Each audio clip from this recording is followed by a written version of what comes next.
All I'm doing is pulling the rear wheel right now. I'm not doing anything else. Front end is going to come off all in one piece, but we'll get to that once the back is off. So I already spent all of the time dialed in, rebuilt the entire rear hub.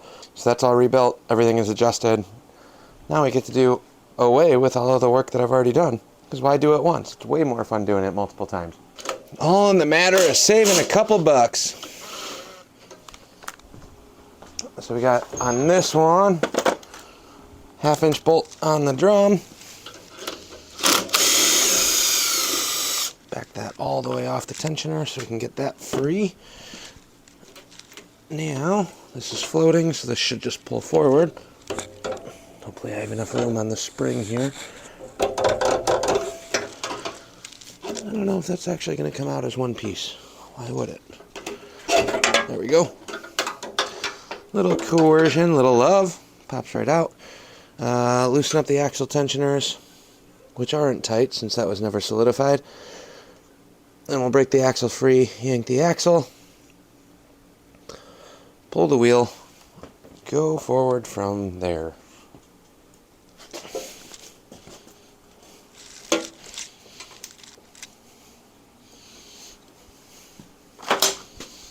Hey John, how many gears have you been tonight? None. What's that one right there? Over here. It's not on camera, so none. Can you grab my orange hammer? Got a helper out here today. I don't know if she's as good as shovel.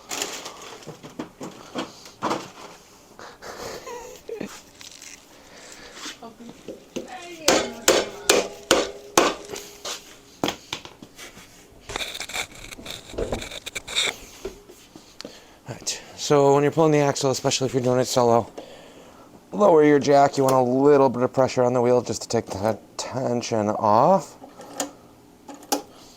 So it's kind of floating, like so, and then pick up all your spacers. Keep them organized so you don't lose them. Jack it back up so the frame's supported at least. There's one. Big fancy eye spacer. The left-hand side. I like to lay all of these out in the order that they came out. Then the drum should still be fixed into the swing arm. With this big bolt here, you can pull this. I was hoping I could leave the drum with this, but looks like that's not going to happen. So let me rip that one out and yank the whole thing.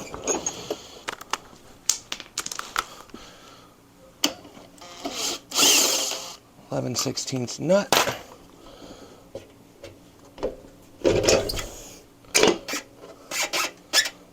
Like so. And we'll cheat this out. There's the rest of the spacers. This goes on the back side on the drum. Washer, 11/16 will go right back on where they came from. So I can keep the drum all together. I don't know if this is on camera. Can't see where you're at. But there we go. Now we got a 3/4 axle. All of the parts. But right now, all of this will go right back together as it was. Axle came through this side.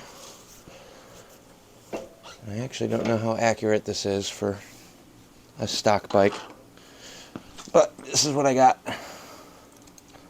And how I had it laid out. All worked, all spun free. This has a little dropout to go into the swing arm. So that goes in. And we're just going to do a quick, super rough, slap it back together so I can keep one complete axle assembly there. We'll adjust that as needed later on. Now, the back is off. We can pull the front end on this thing. Then we get stuck with just a bare frame and a couple fenders and shocks and swing arm. Taking apart a perfectly good setup bike. Sweet. So the rear wheel is off with the hub assembly. Threw the axle back in and everything is done on that. One solid piece. So if I need to just use that for mock-up, that will work. Substantially shorter than the wheel and tire that I want to. Now, we got to pull the front wheel, but we're not actually pulling the front wheel because that wheel is going to stay on this front end. So all I need to do is drop the front end. For that, and it gets a little bit goofy, if I needed to, I can pull the Allen keys on the handlebars. I can take the 3/4 bolts out of the risers, which will give you a ton of room to get to the forks. Well, I'm trying to yank the entire front end, which the fork caps and the center stem are 1 3/8. So on this, and it's super, super dangly right now. On this, I'm just gonna pop these free. On the forks, 1 3/8, I have 1 giant wrench. Does not take a ton of pressure to get those free. And then we have 1". This is actually a little big for the center stem nut, but we'll go careful and make it work. Pull the upper triple trees all as 1 unit with the headlight, keep everything together. Top half will come off, then we'll drop this out. I think, looking at this, it should have the ball bearings in here, so we're going to make a big old mess of bearings. Anytime I take these apart, I replace the floating balls with a tapered bearing Timken conversion. They're not that expensive, and it's substantially easier to work with, a lot more modern, and works a little bit better. Way less maintenance in the long run. So these are all broken free. We'll keep taking and spinning these parts off, then we'll pound this up. I got to pull the pinch bolt here, which will make quite a big difference. So let me grab a Torx or a hex, yank that out. When we come back, the whole front end will be off, or at least the top half. Oh, I pressed all the buttons. Hey babe, I want to start a YouTube channel. I'll help. I never said I'd help. I'll help. If I wanted it on a tripod sitting on the table, I could do that. I know, I'm just saying I'm getting it ready for when I do that. Well, let me just see on the more important thing.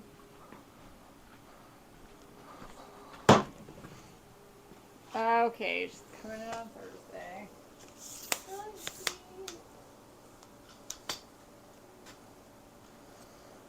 So hard to find good help these days. Either way, I gotta pull the pinch bolt on the triple tree, which hopefully was supposed to come off super easy with the impact. It did not. All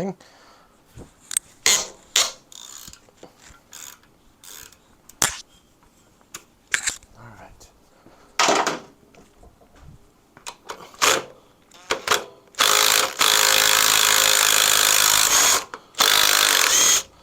Yank that completely out just for now. That'll go here. Now, the only thing holding this in is the top bevels, or not the bevels, but the machined edge of the actual bolts on here. Center stem nut is free, so we're going to take this out real quick. That's floating. That can go there for now. That's going to fall and hit the ground at some point, guaranteed. But I have the garage semi-clean, so that shouldn't be too hard to find. And we're going to work up the burnt up air assist shock setup. It's a chopper, I don't need all this extra material. So, yank these out. Like I said, if you pull the handlebars first, you can just take the risers out, 3/4 bolts on the bottom side, or just pull these off and you'll still have way more room than I have right now. That's fine. It's a non-issue, if you will. 1 3/8 on these big old bolts for Harley size.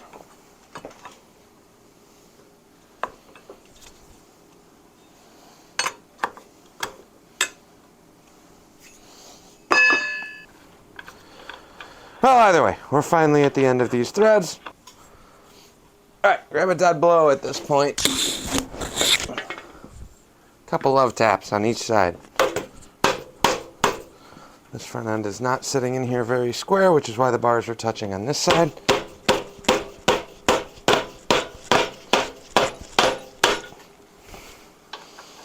Just get enough to get this nut and bolt and washer out of the way.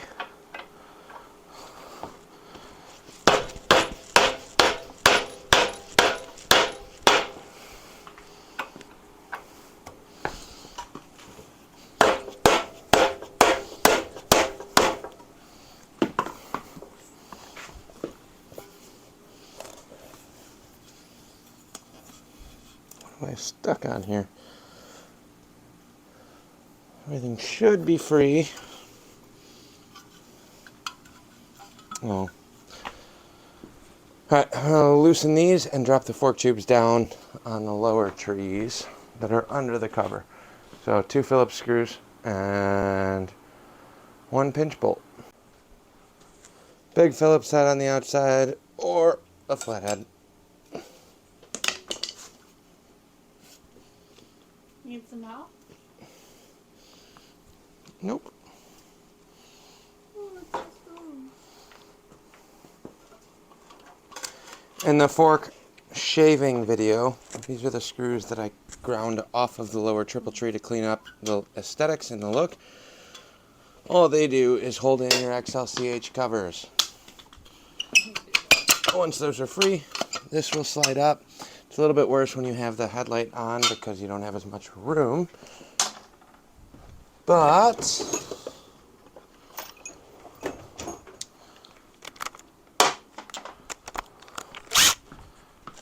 then you can get to the pinch bolts underneath here. 9/16 on both sides. And there's the lowers. These will go on the table with the rest of the hardware.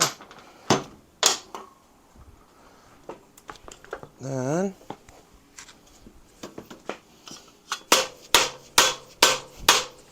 wax.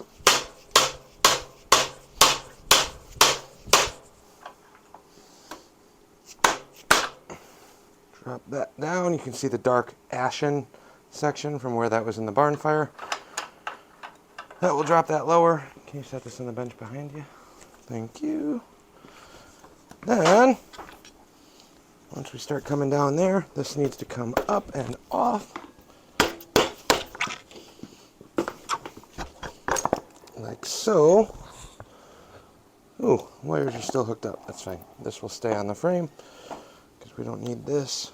I can fall. That's fine. Well, Doesn't matter. Now we can pull dust boot cover. Oh, I do have Timkins in here. Actually, I thought this was going to be a ball bearing setup. Good updated Timken bearing.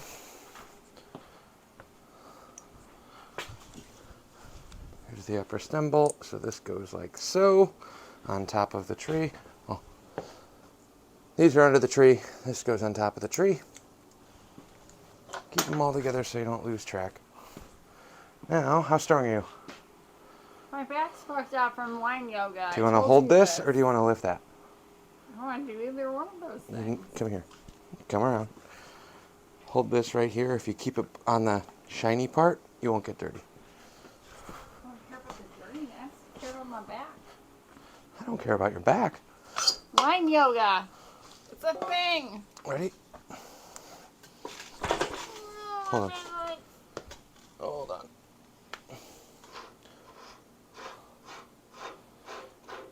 Forgot it's an early iron head, so it's got the 2-piece upper stem bolt. Later models will have one single bolt that threads in from the top with the bushing built in. Since this has the tapered lower section, this threads on first, and then your top clamp threads into this. Ready? Yep. It's not going to move all that much. Look at how strong you are. I'm so strong. And then you can just lay that one down anywhere over there. Wow, that neck cup on the lower came. That's everybody's favorite noise. Neck cup came right out with that, which is really, really a bad sign. Glad we're going through it. I'm taking the whole goddamn thing apart. So XLCH OG cover. All this is going to go in a little box with all the other stock parts. Front end's off. That will be the mock-up front end. Then all we have to do is change that for the lowers that I have sitting over there that are longer length, cooler chopper guy parts, and flip-flop it with the fork lowers that are over on the bench. So there it is. Fire bike is completely disassembled and in pieces. Swing arm's still on, fender's still on, all the other stuff. Front end stuff, pretty quick to swap out. Front end sitting over here. I have shaved lowers that I'm going to swap out, but I might need to steal some parts off of this one. Also have the rear the other 18 non-high shoulder rear with drum, complete, loaded with bearings and 3/4 axle. Those are all good to go. We love each other. Sometimes. Sometimes. 18 high shoulders sitting over here. I do have the new bearings. I just need to finish filing and cleaning up the threads on this super crappy V-twin chrome plated thread castings. I'm amazed there's actually copper underneath that. More and more, I just get chrome plated parts that are over nothing, which never holds up, and that's what surface rust right away. So I still got a little bit more cleanup to do on that. Odds are, since that wheel is off, if I take this portion out of that wheel, it will thread right in. Because I looked over the threads on the wheel, everything looks good on this front. That tire needs to go on there. That's not going to happen tonight. And I haven't decided if I'm going to get these wheels rebuilt first, so it's one less thing to worry about later, or if I want to keep it now and send that over as a last-minute rush job. I hate putting other people in rush job scenarios, so haven't decided on that one. But that will work as a mock-up wheel in the interim. It's not as chopper as the flat style tire, but it is what it is. Make parts work, make everything else happen around that with what we got. And this is way cheaper to run than the rest of them.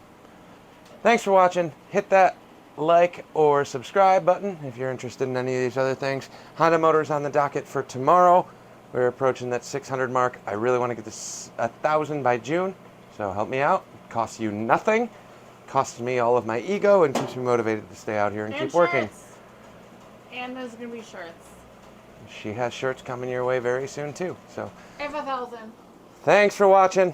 Shirts will go on the YouTube page store, so they're easier for you to buy. Otherwise, it's going to be a bunch of emailing and back and forth conversations that we are terrible at. So stick around. We'll catch you guys on the next one. Well, I called it a wrap, but that was preemptive. Sometimes you win, and sometimes you realize you are an idiot. Done that 2 or 3 times now. Mainly on the bike, but also because I just recorded about 2 minutes of conversation dialogue explaining what I did wrong, and then realized the microphone wasn't on and nothing was actually recording. So here's where we're at. I had every intention of running an 18. That's not the high shoulder wheel that I wanted to run, but that has all the parts I need. This was the 18 high shoulder that I just spent a bunch of time polishing and cleaning up. Put brand new bearings in it. It is ready to go outside of the drum components that I don't have. I do have, I just gotta steal them off another bike. But I wanted to run a mechanical 18-inch high shoulder Acron rear wheel with a mechanical drum. Look at this frame. Any spotty, super smart chopper builders out there, what I'm lacking to run a mechanical drum is the mechanical crossover down here. Can I get a tube and some bushings and weld it in? Yes. Is that still an option? Yes. I have a month and a half, less than a month and a half, to finish a bike, complete custom chopper build from scratch. That will take quite a bit of time. So, I have a dual flange 16 that I was going to steal the bearings out of to flip-flop and make work. Dual flange means I can run a disc brake. I've got to buy a caliper or get one. I have a couple of them. Make one work. And then I have gearing options, which is also cool for an iron head. So here's kind of where we're at. We're going to run a 16 dual flange rear. I do need to order a new tire. I have tubes, but I need to order actual rubber new tire. That one's super clapped out. And then we're going to do the 19 mini drum front because that's easier than trying to flip-flop all of the bearings I need for the 21 and the 19 other Hallcraft. This is also an OG Hallcraft. If you don't believe me, look at that OG sticker. That's worth extra dollars if you haven't been following along. Hallcraft parts, cool guy chopper parts, makes all of your stuff bigger, if you know what I mean. 16 dual flange rear wheel. I just got to get a new tire. I already have the bearings, which you saw in the last video when I tried putting the bearings in the 19 or the 18 high shoulder iron head wheel and realized that iron heads and big twins are different. So I have a brand new bearing set, so I'll rebuild that rear wheel and hub assembly. This is roughly what we're looking at. Obviously the fender's kicked up, the oil tank's held on with a bungee strap. All of that will get cleaned up, straightened out, and tightened up. Then I can, if I do run a 16, I can keep this wraparound horseshoe tank on the back side of the backbone, which I really wanted to do. I also have one other oil tank option that I've been considering. Haven't figured out exactly what that is. I gotta get the rear wheel figured out first, which is why I'm kind of jamming away, trying to do mock-ups and play all these stupid games, because I can't fab fender mounts or any of the important tedious stuff on the back side of the bike. The front side of a chopper goes together pretty quick.